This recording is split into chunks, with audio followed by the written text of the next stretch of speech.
Hey, it's Liz D'Alto, and this is the Untamed the Wild Soul Woman podcast. From body image, sex, spirituality, money and relationships, to motherhood, creativity, business, communication, and desire, Untamed the Wild Soul Woman is the place to come for real stories and powerful advice to help you reclaim and redefine womanhood in the 21st century. Liz D'Alto here, creator of Wild Soul Movement and your host for Untamed the Wild Soul Woman. This is a conversation series centered around speaking with really powerful and inspiring women about how they live meaningful lives without necessarily following the status quo and the ways that we're told we're supposed to do things. In fact, just about every woman I've interviewed so far has had more than one turning point in her life where she's been like, I could conform or I could just do it my own way. And Christina, who's with us today, is no different. In fact, she's doing it in a really big, bold way that I can't wait to talk more about. So Christina, welcome and thank you for being here. My pleasure. Thank you. So I was recently introduced to Christina through our mutual friend and coach, Chayla Davison, whose interview is also here in the series, if you haven't had a chance to check that one out yet. But what was so amazing to me, one of the reasons I couldn't wait to chat with Christina, is the way she does her business, Bamboletta. And it's a doll company. She makes these really beautiful, are they custom? No, we just make them with what materials we have and stuff. So okay, we cool. make about 100 of them a week and they're all different. So I love that. So we're going to get to the company in a minute, but I first need to ask you the central question I'm asking every single woman on this panel, which is, what do you love about being a woman? Oh, God. I love the innate caring we have for people. Like, it's just pours out of us. And if everything's lined up, if all the stars are aligned, it's a wellspring. It does not deplete, and it should never deplete. It's just this thing, and it's, to me as a woman, for myself, it is so fulfilling to nurture and care for people. It's the best. I love it. So that's the best part for me about being a woman. It's just, I love it. Thank you. So you said something there that I'd love to get your take on. You said if all the stars are aligned, it should never run out. What happens when they are not aligned? Then you feel like you're just giving to no end, and you're just like, oh, everybody's taking something from me. Or you can feel like your energy is just being pulled away. You've got to be strong yourself, and you really have to take care of yourself and put yourself first. And then you're in a position that you can give. Because if you don't, it can drain you really quick and do all sorts of, you get sick or tired or whatever. Yeah. And sometimes that's what has to happen, right? In order to stop us. Oh, definitely. I've had that happen a couple of times. Like right now, Christmas, like with all, you can imagine making dolls, we're working overtime and I'm just like, oregano oil, like, just like, like, no, not right now. Can't do it. Can't do the sick. So let's get into this, because not every woman watching is an entrepreneur or even an aspiring entrepreneur, but there's a lot of inspiration to be derived from the choices that you have made in how you run your business. And before we started, I was just chatting with Christina a little bit before we hit record. And one of the things that I got excited to hear her say is, there's a lot of people who talk about conscious business practices and a lot of people who talk about empowerment, especially empowering women. But you don't find as many people who are actually doing it. So can you tell us the story of how you started your company and really the choices you could be making to be more profitable or to turn your company into like this massive empire versus why you are specifically choosing to do it the way you're doing it? Well, I started about almost 13 years ago, and it was because I was reading about these types of dolls, and I got really excited about them because there's a philosophy, they're called Waldorf dolls, that they're neutral facial expressions so that the kids can do whatever, they can be happy or sad, so it engages in open play. And the other was that they're made with all natural materials, which really resonated with me. And I had a niece at the same time, and I was wanting to buy her one, and I couldn't find anything, so I made one, and I took my husband's old shirt and I cut the thing, and I took an IKEA rug, those sheepskin rugs, and I cut it down and I stuffed it and made one and then another and another. And there were a couple of the choices I had to make, that really propelled my business forward, and it was because I followed my heart. And the first was that I was making this particular style of doll that kind of appeals to a certain kind of crunchy mom, like more, yeah. But I like those things, but I also love like nice bags and good shoes, Right. And so I knew that there were moms like me, and so I started to make them. But the traditional people who buy these types of dolls are very like natural and all that stuff. Anyway, I was selling them at those types of fairs, like Waldorf schools and all that stuff, and I was getting criticized up the yazoo about my dolls. Like the traditionalists didn't like them because they were too friendly looking, too happy, too colorful.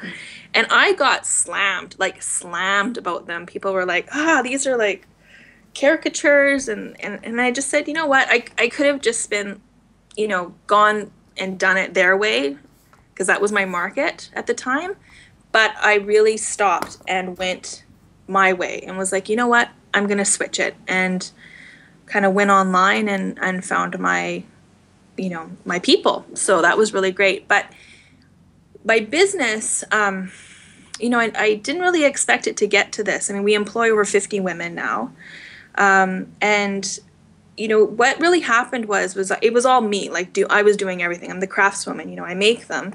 And I was pregnant and I couldn't do as much. So I hired a woman, and I saw firsthand how my giving her work enriched her life. She had independence from her husband.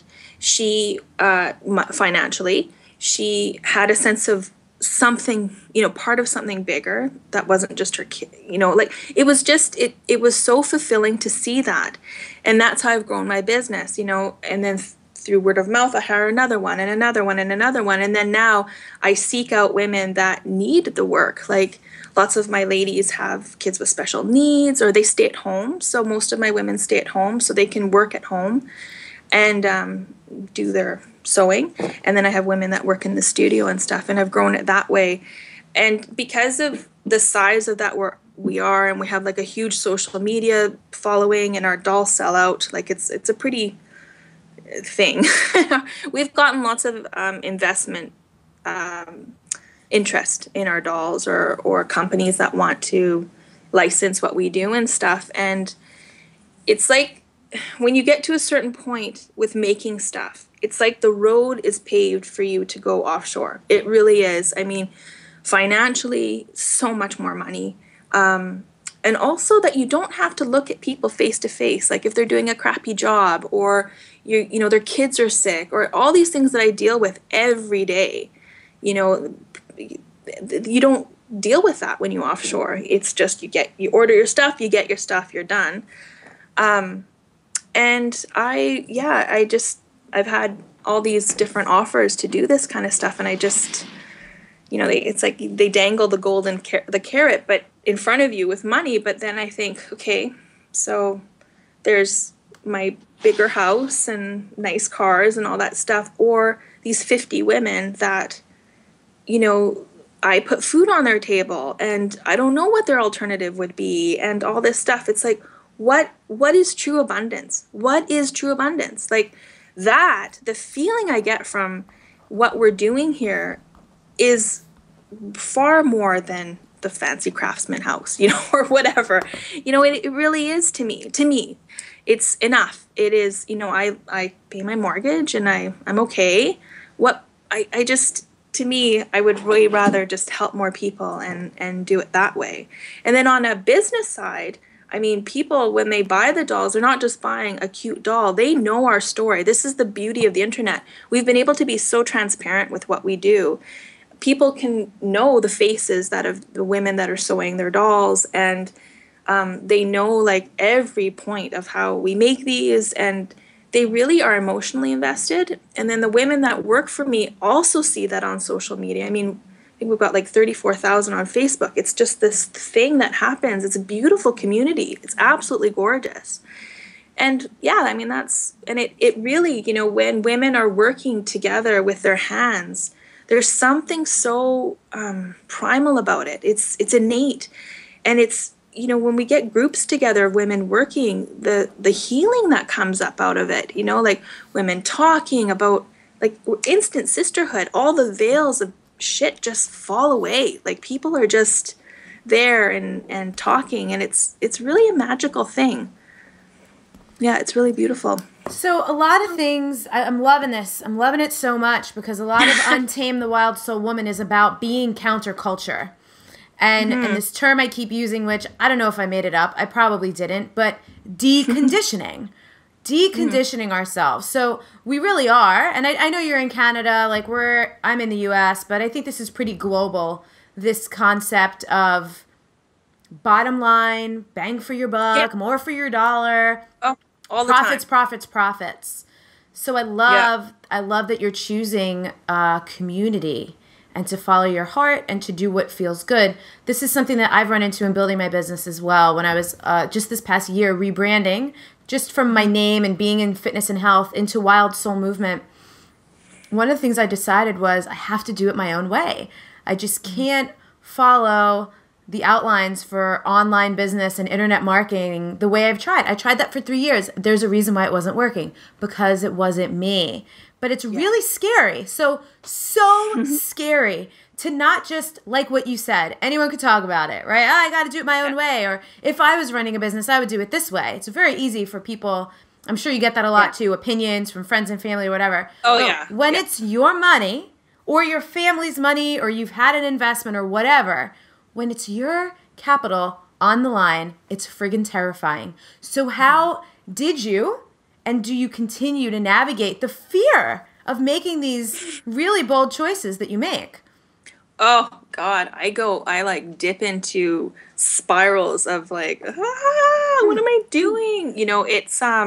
It's really, it requires an iron stomach. This is where my Italianness comes in. I think you really I've made so many leaps that traditional business people were like, no freaking way. I don't have an MBA. I don't have any business training. And I think that works in my favor because I'm doing all of this on true faith, pure faith that I know I'm doing my work, my soul work. I'm like hooked into a bigger thing here and it just comes through me. And that is what is my anchor point. When I'm like freaking out and texting Chayla, like, oh my God, it's just so fucked up. Like the thing that anchors me is this faith that it's gonna be okay. And then in those moments, like all over my journal, I'm like, I have these like everywhere actually I have this like, okay, you feel crappy, just do some yoga, meditate, because it's in those moments that you kind of get lost. You're like, no, I don't have time or whatever. And it's so important that you anchor into that. And that's what's got me through. So oh, go ahead. Yeah. Oh, go ahead. I was going to ask what you actually do. So we'll have my good friend Terry Cole, who you may or may not know. She's going to be doing an interview. I haven't interviewed her yet, but it's probably live already in terms of if people are on the site, they could check it out. Terry teaches meditation, and it's really amazing all the different influences in meditation and how the practice, I think people forget it's about creating mental and emotional space for yourself. She said something so profound. I was listening to one of her audios the other day about just creating that pause. And it could be like that. That's the thing. Because we all know, whether you run a business or not, you could be a mom, you could have a job, you could be a stay-at-home mom. It doesn't matter what you do or how you identify in the world. All of us have moments where we're standing at like that crossroads and we could either fly off the handle or we could pause for a minute and be like, oh, okay, I could do this, or oh, got it, and use some kind of practice. So I'd love to know, now that I rambled on about meditation, how do you meditate? Do you have different ways, consistent ways? What's your practice? Do you know, I love meditating with like good low-key drum and bass. Because a good drum, I dated a DJ for years, and good drum and bass or good house music, down-tempo stuff, they know what they're doing. Like they totally know what they're doing. And you can feel like the energy, it's moving through you and going up and then just, and you're just like it's so amazingly powerful. That's my favorite way to meditate. Or I'll just plug in a Deepak Chopra one, or you know, No, I've got a whole like thing on my iPhone of just different things that I do depending on the mood. If I'm feeling more frantic, I'll put on like some music and just like sit and just do it, or I'll dance around, you know, like my friend is a 5 rhythms teacher, and we'll just throw on a flow and just shut my door, and I'm off. So it's just anything just to like get it, you know, just connect, you know, and hook in. So that was my next question. Easy, you know, like what you were saying before about being at that place, right? That like that like, you know, that space where you're just like, it's all fucked up, you know, that is so alluring at the same time. Like it's like scratching an itch, you know, you're like, and there's been a lot of times where I'm like, I should be freaking out right now. Shouldn't I? Should I be freaking out right now? Because this is kind of crazy. Like, you know, the government just called me. I owe a lot of money. Should I be freaking out? You know, like I kind of question myself sometimes because I'm pretty like even keel about things. So, yeah. Anyway, I like how you just said that, because this is something that has really come up a lot for me in the last couple years in a few different ways, in my business and also in partnerships and a few different relationships I've been in, where it isn't even me that's the impact. It's actually other people's reaction to my way of being that sometimes drags me in. And even having that pause of being like, wait, should I? Because I know, you and I have both worked with Chayla, so the cool thing about the way her coaching works is she establishes your current way of being, and then through this exploration of a topic helps you get to a new way of being. And I've found, and maybe you can relate to this, when you're moving from like old way to new way or current way to new way, you're almost sometimes looking back being like, wait a minute, shouldn't I be reacting like that? Totally. And it's like these new paradigms that you're going, oh, no, like this is me now, and I mean it. Yeah. It's not like, this isn't fake. I'm not pretending. Like, I actually don't give a shit. I'm good. Yeah. Totally. You're like, wow, okay. That's amazing. And you're allowed to be impressed with yourself. I think there's that's another like kind of cultural thing, right? Don't be too taken with yourself or anything like that. But I think it's really important that we do take moments to admire where we've been, what we've created, what we've accomplished, where we've come from, and how we evolve. Yeah, well, because when you do that, then you receive abundance. You know, you can receive abundance from other sources too, and live a full life. That's been a tough one for me to learn, to like take, because I get all the time like, oh, you're so amazing, you know, stuff, and I'm always like, oh, thanks, you know. But now I just pause and I'm like, thank you, because actually I read a great thing about this, that if, you know, with the person giving the compliment, if you just kind of oil slick it makes them feel crappy, you know, because they're just giving you a compliment and you're like, oh, you're just dismissing what they are feeling too. So really giving it and receiving it, you know, you should really receive it and hold it in your heart. That goes for all giving and receiving. I don't know where you read that, but in Brene Brown's book, The Gifts of Imperfection, she talks about that. She talks about if you can't receive with an open heart, you're technically not giving with an open heart either, because somewhere subconsciously you're judging the receiver of what you give. And there's also like, you know, it's like robbing someone of giving you a gift, right? Yeah, for sure. Yeah, that's exactly how it is. So yeah, I always just pause and like feel it and then thank you. Yeah. So it's funny. This has come up in many of these conversations. Pause. The power of the pause. Oh, the power of just taking a moment before choosing, because it's a choice, right? How we react to things. Mm-hmm. And also my big thing is just zooming out. Like really like get yourself out of it and just look at everything. And that's been a big, powerful thing for me to do, is just kind of hover above and be like, okay, what's actually going on, and suss it from there. That's been a really good thing. That's amazing, because it's so hard. I think this is why women like us, or like anyone really, when you have a lot of things going on, the value of hiring a coach is invaluable, because you can't always see your stuff when you're standing in the thick of it. And I would imagine it's probably taking you some time. Were you always able to like do that zoom out and step back and look in? Oh God, no. That's like a last year or so, last year and a half. Like that was that was a long time coming, that one, because you know, because everything's on me here. Like, I'm responsible for 50 women. Like, it's a lot, you know, in my family and my, you know, I've got everything. I've got a lot of stuff, right? And it's hard not to react and just go ape shit. Like, just be like, oh, you know, it's all falling apart, instead of just being like, no, it's okay. It's just now. You know, yeah. So I want to ask you about working with 50 women. And then the reason why is I don't find this in my world. Like, I have amazing women in my world, a phenomenal community. But I know there is still largely a culture, especially I think more in corporate environments where it's naturally competitive, that there's still a lot of women out there who are not like pro-women, who don't root for other women, and who much more easily get dragged into jealousy and cattiness than community. What's been your experience with that? Is your company all women?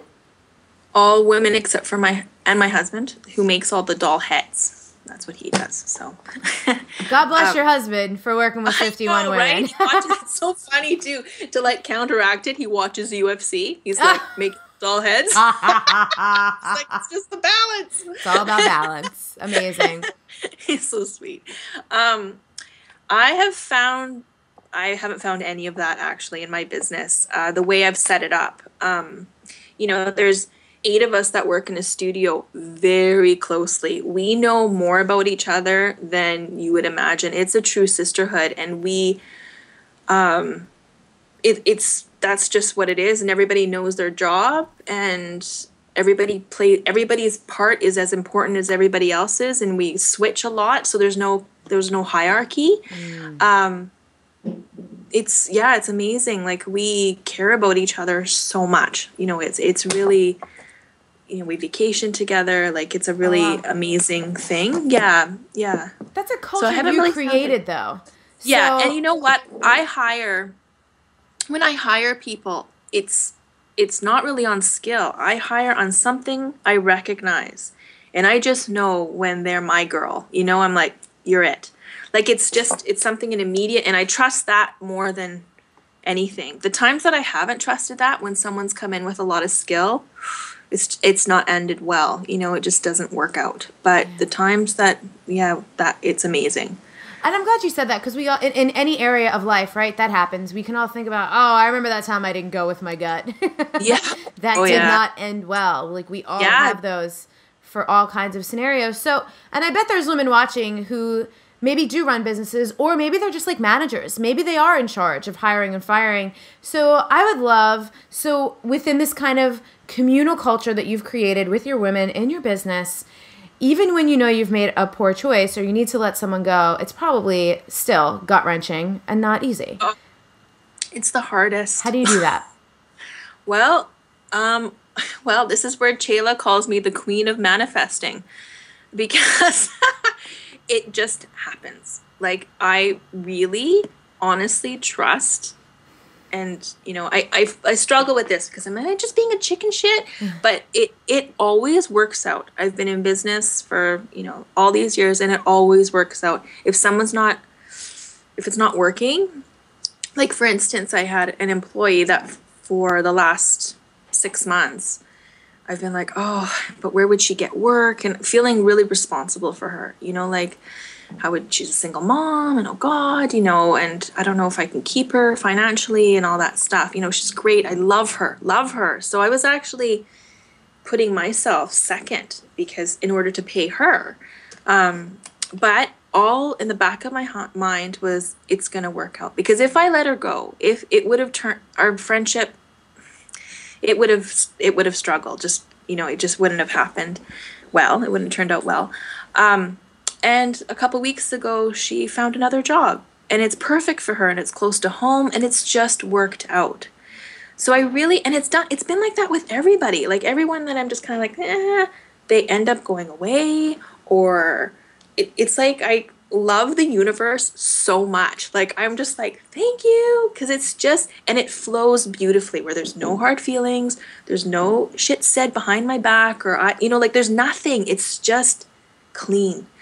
and not to be like, if there was a situation where my boundaries were crossed, and of course I would deal with it, like I would, but it's been pretty amazing. I mean, there's some people that haven't worked out sewing wise or stuff. We've had to let them go because their work's not, what can we do? But I'll usually try to find them different things. Like there's one woman we had, she wasn't very good at something, but her heart was in it.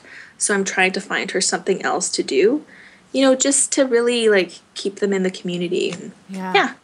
So this is, I interviewed, so somewhere else in the series, I don't know if it'll play before or after yours, is an interview with a woman named Michaela Bohm. I don't know if you've ever heard of her, but she does a lot of work around masculine and feminine essences. And one of the things she was talking about, of course we have both. We have feminine energy, we have masculine energy. And it's appropriate to use some in some moments and some in other moments. And I just don't ever believe in right or wrong. Like, I'm not a very black and white person. So she had a lot of amazing things to say that were, like, very eye-opening for me. And it sounds like in your business, there's a very, or maybe this is my perception and you'll correct me, sounds like there's a pretty blurry line between business and personal. There is, yeah. Which there really is. I experienced that too in mine, and I think that's part of being like a woman with a big, fat, open heart.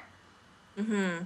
And I think sometimes there's this misconception that that's dangerous or that's not business and you can't be successful that way, but you are. It works. I mean, we are all so open with each other that if anything comes up, we discuss it as a group. Like, it's really, it just works. Like, it's worked. I mean, there's been definitely challenges around it. Oh God, yeah, there has been. And now with people I hire now, there is a little bit, I'm kind of protecting a little bit, not so giving, like, because I've learned my lessons, Yes. like, I really have learned lessons that it's a little bit, and it's nice to feel more in the boss chair, right? Yeah. But all in all, we got to take care of each other. That's the thing, is businesses just treat each other like a number and treat people like numbers and expendable. And they're just like commodities that they just move around. Like, I really believe that for the world to get better, we have to give a fuck about each other. Like, we have to care, and we have to make choices that, that can make that happen, like from where you buy your stuff to how you have employees to everything. Every choice you make, you're making a decision of how you want the world to be. Yeah. And, why not lead with a big heart? Yeah. So I love that. Something about, our individual choices, behaviors, healing even, impacting the collective has come up in several of these interviews, which I really like. And are there other areas of your life where you are as diligent about like making conscious choices, where things are sourced from and stuff like that, as you are about in your business? Yeah, I mean, yes and no. Like, I try to buy my clothing as much as I can locally and stuff like that. But then at the same time, I've got 2 little boys and we'll go to Old Navy. Yeah. And I get this kind of like feeling. But financially, like, I try to do the best I can with what we have, and we're at farmers markets all the time, and we try to support local businesses rather than big chains and all that stuff. So we do definitely try. But my biggest impact is definitely with my business. Yeah. And I think that's beautiful too, being like, listen, you guys, I can't make all the best choices all the time. I'm going to do my friggin' best when I have the option. And if you're watching this, soak that in, that you don't, I think a lot of people do think black and white around things, right? Well, if I'm going to be conscious, I need to be conscious all the time about everything. And that could be friggin' exhausting. Like, sometimes. And then you feel so bad about your, like, anything.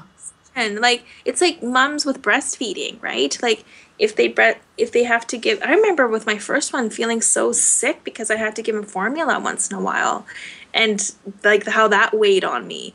And it's the same thing. Like, it's like, just do the best you can. Like, really, it's just do the best you can. Yeah, I had a friend who said, whatever is stronger and longer. So like, more than some, for most of us, Yeah. I think we try to go, let me just make all the best choices more often than I don't. Yeah, definitely. And there you go. If that's your best, that's your best. And we'll take Yeah, it. exactly. Yeah, it's good. So I want to be nosy for a minute. And if you're like, Liz, I'm not answering this question, it's totally fine. I would love to know. I want to know in numbers how badass you are in terms of what's like the most money / profit / I don't know what other way to ask this that you've said no to stay true to what you feel good about. I recently was told I could personally make $1 million in a year if I just followed this plan. China. It was China. Basically being laughed at because I still sew, and ridiculed by this. Anyway, it's a long story. But, you don't have to name names. We don't need that. Yeah. It's a long story, but basically there was a company that was really interested in what we do, and saw the potential in it, and wanted to take it a certain way, and assured me that they were socially conscious. And but the first thing was on the line was that it would have to be China, and I know there's ethical stuff around China, but that's not what I do. Like it's community. There's something about community, putting money in your people around you. Like it's just so strong. There's so many we all know the benefits from that. And I'm being told, look, you could make easily, no problem, $1 million a year. You can have you can do it. And I have to be honest, that first, I went into the meetings, and that it was exciting. I was like, wow, oh my gosh, because they're like, well, I think you can like go on vacations and do your work from Hawaii, and you wouldn't have to sew anymore and all that stuff. And I was like, wow, yeah, that'd be great, woo, and thinking about all those things. And that night I came home, or I went back to our, because this was in a city. I went back to our hotel, and I could not sleep. I actually called Chayla. I'm like, I'm freaking out. Like, I'm so freaking out. And I felt sick. I was actually I had the bad stomach, and things were happening, just super sick. And the next day I was like, no, I can't do that. Having all my ladies, they're like my family, and sewing that I freaking love so much. I do sew the eyes as my meditation, and the thought of running my business behind a screen, and it just, and then the thing that makes the dolls so beautiful is that people can feel the love in them. We get letters all the time about that. People are like, you can actually feel it. And that's because of how I run my business. You can't offshore love. You cannot offshore love. You can't. Not the way I've done it. Maybe you can, but I think you can. And that's, and I said no. And and I'm so happy, because I know without a doubt I will never, my ethics and values are what fulfill me and what make me happy. And but it was tempting, I have to tell you. It was just, for a bit I was like, wow, okay, can you imagine? That's good. Yeah. And I'm loving this because it's so human, right? Those carrots get dangled, and it's so I'm sure you're thinking about kids and paying for school and all this stuff, and then you're just I love as well that a piece of that story was your body, the genius that it is. Your body was like, oh, hell no. And it was loud, and it was clear, and you listened. So great. My gut, my stomach is what's led my business. Hands down. That's been my compass through all of this, is my stomach. And it was in knots that night. It was just not happy. Everything in my body, all my cells, my soul was like, no, don't do it. Yeah. You can't live with yourself if you do it this way. And, and the thing that was interesting that I see a lot of businesses doing, that I kind of, irks me a bit, is these socially conscious type businesses that nobody's talking about where their shit's being made, but we'll give 10% of our profits to whatever charity. No one's talking about that, but look at what we do. It's just like washing it, So because that's what was presented to me. And it was like, well, don't feel bad about it, because we'll find a charity and we'll be able to just, donate. I'm like, so this is a great conversation too, because so charity is something, in the years of building my business, when I didn't have a lot of like extra money to give away, I would sometimes feel guilty that like, I'm not participating in charities the way a lot of businesses are. But then I started to realize that, even charities, I don't know where that money goes. Oh, definitely. And I recently did this series of pay what you want calls where I just like, people paid me $10 for what I would normally charge $300 for. To me, that just felt like a more genuine form of generosity for me. Because I know where that came from. Like, it wasn't about giving money. I was able to give time, right? It's kind of like what you're saying of like the value, the immeasurable value that's put into your product in the form of love and handcrafting by like these women in this community who believe in it. That stuff's immeasurable. And I think it's so beautiful that that's how you do things, because we live in a very tangible society. People want to see the proof, see the results, know the difference. And this comes back to what you even said in the beginning about doing things on faith. So it's cool to see you operating around all these invisible forces and just trusting that they're acting on your best behalf. Oh, definitely. I mean, even just recently, we just got about, it was like 100 and something dolls ready. That we call them our boo-boo dolls. So they've got slight imperfections that we can't sell.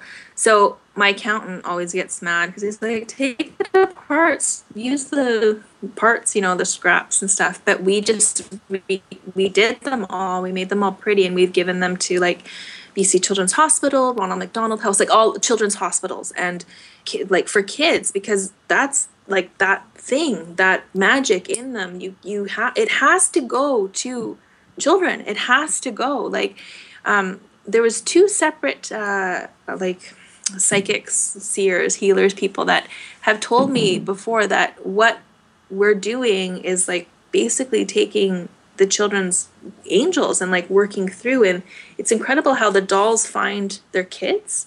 Like, it's just, we've got so many cool stories about how, and I feel it like when we're working. And so how can you take it apart and make money off it? It's just doesn't feel right. So it's cool. Yeah.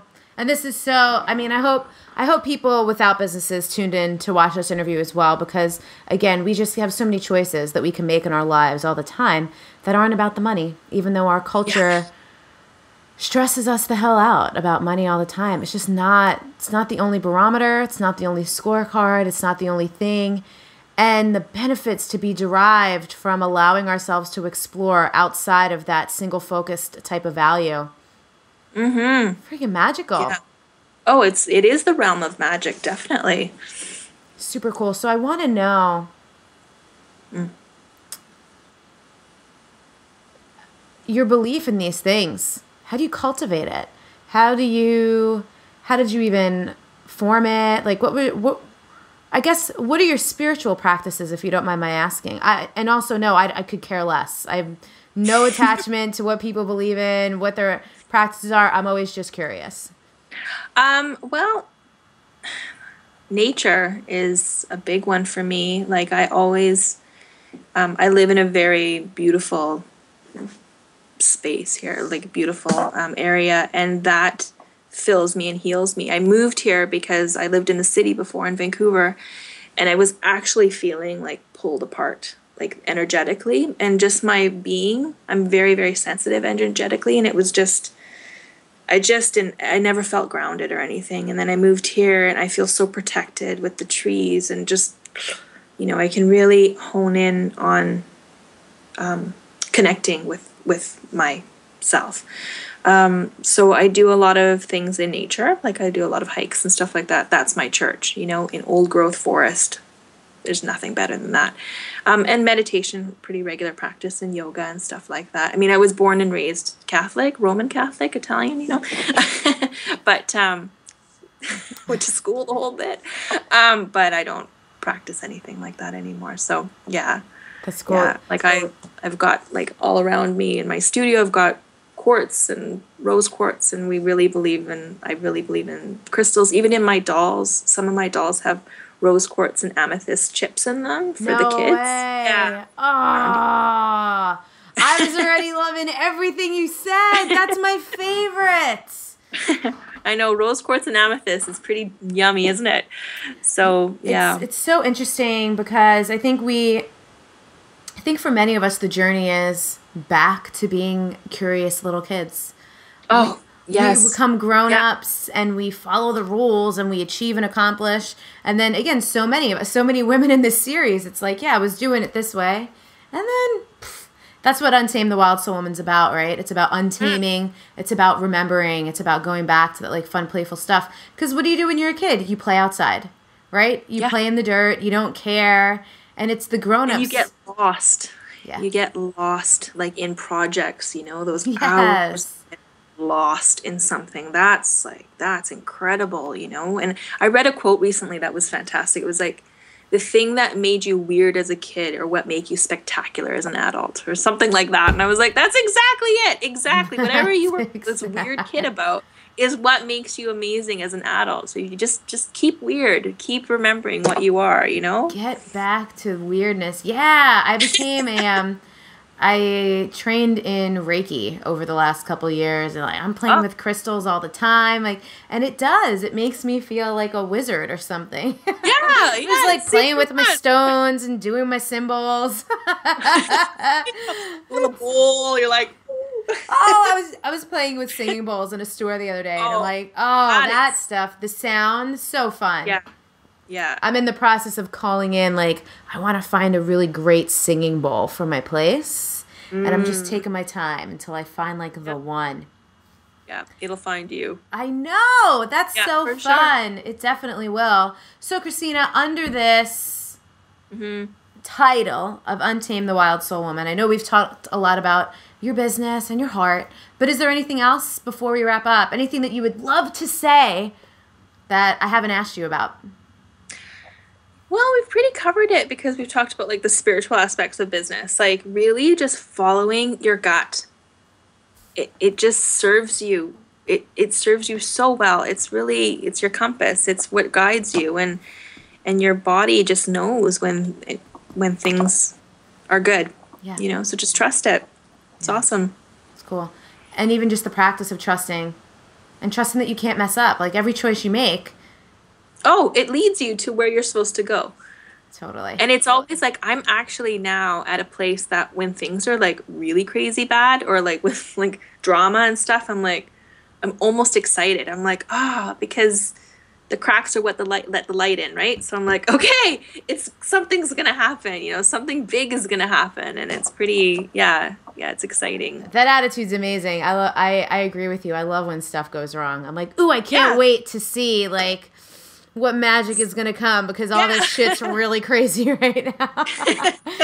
and again, that puts us right back to what we said before. So when you're standing at that apex and it's wow, everything's really messy right now. It's I could give in to this and throw my arms up and be this is me, it's bad luck, and complain. Or I could be all right, let's go for this wild ride and see where it lands me. Exactly. I know I'm going to land on my feet. Yeah. What's the worst thing? It's also been so fun the whole time, and I don't know actually with the way the video comes out if people will be able to see, but I really hope people can see the dolls in the background because they're so adorable. Oh, that's my office, so they're all behind me. So whether you're a mom or not, whether you have any special children in your family, check it out, Bamboletta. I'll make sure that link is somewhere. But either way, spell it for us. BAMBOLETTA. Where'd the name come from, by the way? I'm just curious. My dad we're Italian, so my dad used to call me that when I was a kid. It's a term of endearment, meaning little doll, actually. So come on. Their parents call their kids Bamboletta or Bamboletto or whatever. So that's how it worked. So sweet. It just perfect. It was great. So. Well, Christina, thank you so much. Thank you for sharing so much of yourself. And thank you for being so, it's great because it's this combo of, so sweet and loving and nurturing and, so badass at the same time. It's a really great combination. So thank you so much. We'll talk to you soon. Okay. Bye. The way that I practice is through feminine practice. And by feminine practice, I mean that I ask myself the question of what would feel most delicious in my body, you know, and then the practice is giving myself whatever the response is. So it's that simple, do you know?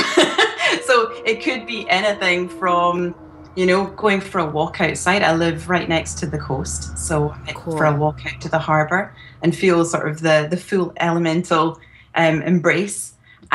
Or I might, you know, treat myself to some really beautiful piece of cake or chocolate, or it might be rest. Actually, it might be radical rest. It might be turning everything off, you know, putting on a playlist that I know is like 1 hour long and just going, okay, well, that's my timer.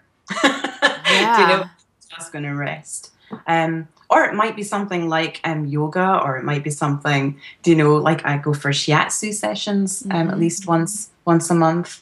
Or it could be an orgasm, you know, or it could be a glass of wine. It could, you know, it's what I give myself, whatever it is that my body needs to feel delicious.